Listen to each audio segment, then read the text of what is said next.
Welcome to Penrose Learning, where we make understanding easy. You start now, park level, engine cold, and engage the handbrake so nothing moves while you work. Put on gloves to avoid oil on the new bulb. Grab the correct replacement by model number, a screwdriver, and a cloth. Release the bonnet and prop it.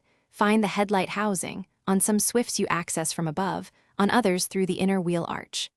Once you can reach the back of the housing, remove any plastic covers or fasteners so you can get to the bulb socket.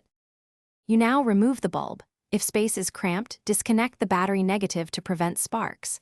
Release the wiring connector by pressing the tab, then undo the retaining clip or turn the socket counterclockwise.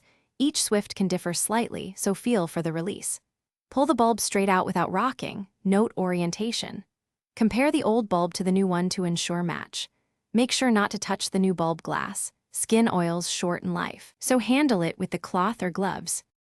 You install the new bulb by seating it exactly as the old one sat.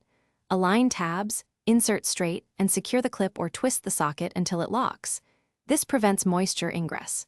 Reconnect the wiring, close any covers, and reattach panels you removed, then reconnect the battery if you disconnected it. Turn on low and high beams to verify operation. Make sure beam pattern is correct, and then test aim on a wall at 3.5 m to confirm.